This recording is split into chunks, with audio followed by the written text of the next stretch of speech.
behavior therapy is one of the most straightforward therapies out there. It's very point A to point B, 2 plus 2 equals 4 type of therapies. Um, it basically seeks to understand um, from a more biological standpoint, what are the reactions we can hit, what is the learning norms of species and animals and humans, and apply those to humans to help modify behaviors. So, as the classic Pavlovian, dog here, are they trained the dog to associate the bell to food? Then they ring the bell, the dog salivates anyways.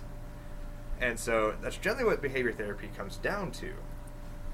And it's got some good biblical principles where, yes, we need to modify our behaviors because we are all sinners, falling short of the glory of God. And, the Bible says, do not conform to the ways of the world, but be transformed. So we do have to have behavior modifications because we're born into a sinful world. We have that sin nature inside of us where we want to go and, sin.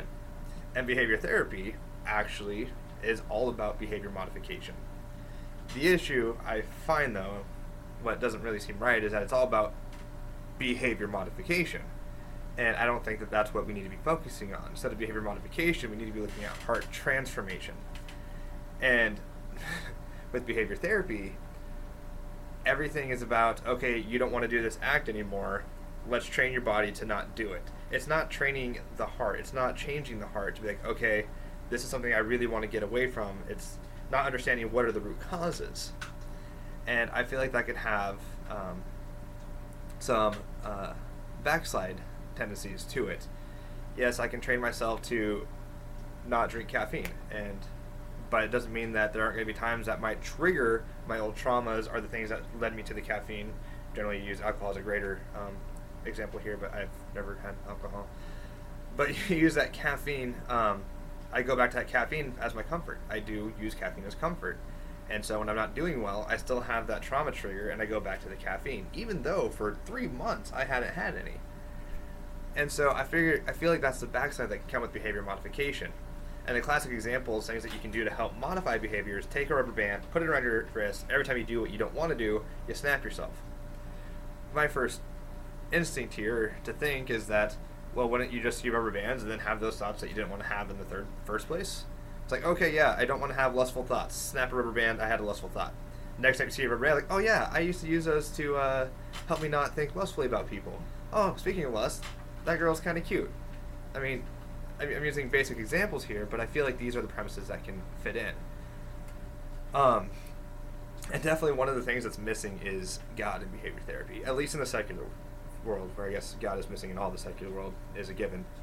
But with behavior therapy, thinking itself as a 2 plus 2 equals 4, it needs to be factual. It needs to be all about what is the brain biomechanics that help us learn, what is it triggering, without ever dealing with root causes. And the Modern Psychotherapies book says that behavior therapy would state flat out that this phrase "God is real" is inherently false because it can't be proven scientifically. Because we can't observe it, we can't test it. Although that being said, you can also disprove it scientifically. All you can say is we haven't discovered it yet. And so that's kind of what I feel like not psychotherapy. That was a few weeks ago. Behavior therapy, I feel like that's what it gets right, is the fact that we do need to change our behaviors. We do need to realize that we are in a sin world and find ways to change that. However, I believe that we do that by looking at the root causes, having a heart transformation with some behavior modification in there. Behavior therapy tends to want to look at it all from a behavior therapy standpoint, all doing behavior modifications and not go into the root causes as deeply as I'd like to. And I know some behavior therapists out there will deal with root causes, and I love that. And so if you sprinkle that in, I feel like it can be a useful tool.